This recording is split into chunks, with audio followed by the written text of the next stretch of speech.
I'm Michael J. Thank you for joining us as we continue our study of the Last Supper. Last Sunday, we spoke of the washing of feet at the Last Supper, and today we will be talking about the greatest commandment. As you may know, Thursday in Holy Week is known as Maundy Thursday, and Monday is Latin for commandment. So this passage is considered by many Christians to be the central passage of Jesus' teaching at the Last Supper. I will read from John 15, starting with verse 7. If you abide in me, and my words abide in you, ask whatever you wish, and it will be done for you. My Father is glorified by this, that you may bear much fruit and become my disciples. As the Father has loved me, I have loved you. Abide in my love. If you keep my commandments, you will abide in my love, just as I have kept my Father's commandments and abide in his love. I have said these things to you, that my joy in you may be complete, and that your joy may be complete. This is my commandment, that you love one another as I have loved you. No one has greater love than this, to lay down one's life for his friends. You are my friends if you do what I command you. I do not call you servants any longer, because a servant does not know what the master is doing. But I have called you friends, because I have made known to you everything that I have heard from my Father. You did not choose me, but I chose you, and I appointed you to go and bear fruit, and the fruit will last, that the Father will give you anything you ask in my name. I am giving you these commands, that you may love one another. Well, as I said earlier, Thursday in Holy Week is called Maundy Thursday. We give that name to the day because this is very central to the last words Jesus spoke to his disciples as a whole.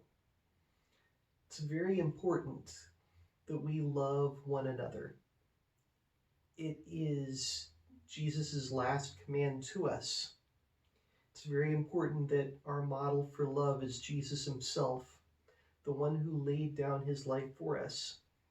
A few days ago, I spoke of Jesus washing the disciples' feet. He who they called teacher and Lord, he took the part of a servant. He showed his love for them by making himself equal to them, not worrying about who was Lord and Master, but worrying about what was needed. And he told them to do the same for each other.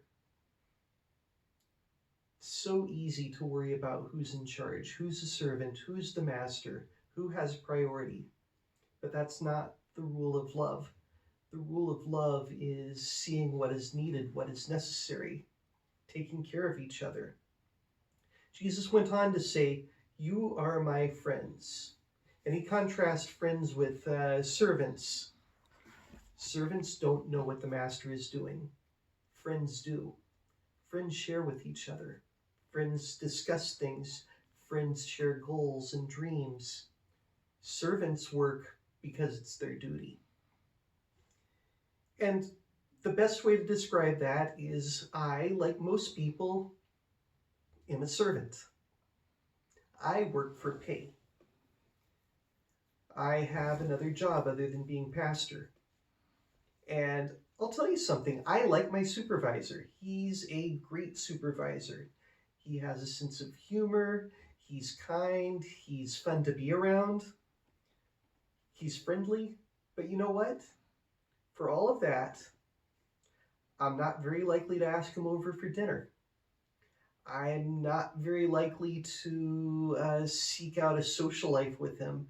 And I'm certainly not going to do things for him just because he's friendly.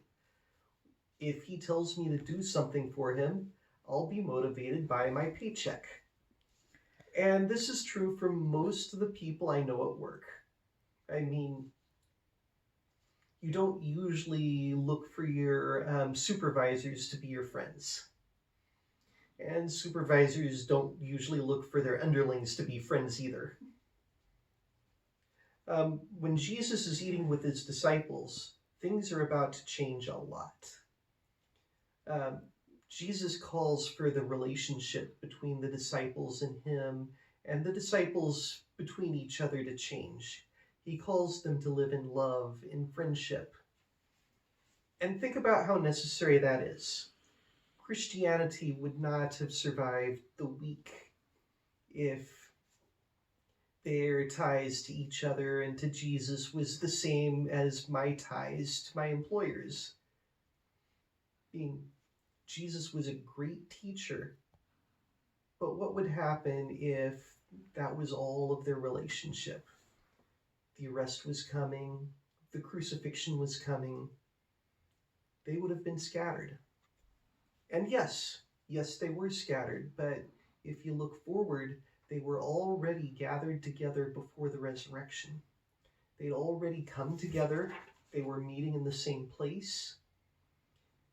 If all they had was their relationship, student to teacher, master to servant, they would have been out of town. They would have scattered as far as they could. They would have gone into hiding and not with each other, every man for himself. But you know what? Even before Jesus started teaching this, we have an idea of what was going on when Thomas said, let's go to die with Jesus.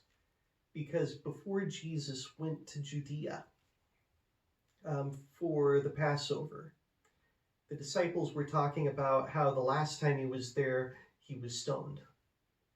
And do we dare go back? The disciples were ready to face the danger.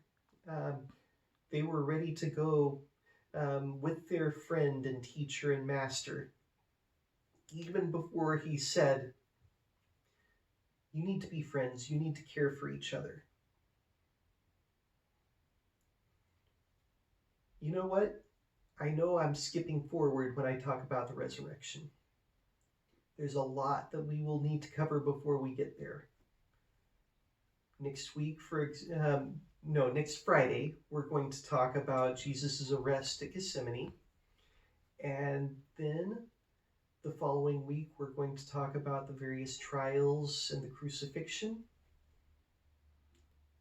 Then the week after that, we're going to talk about the long, long wait that everybody had on Saturday when they thought that all of their hopes and dreams died. And then on Sunday, we'll talk about various perspectives as people learned of the resurrection. But where we are right here is a great commandment. Love one another. And Jesus' words, ye are my friends if you do what you command.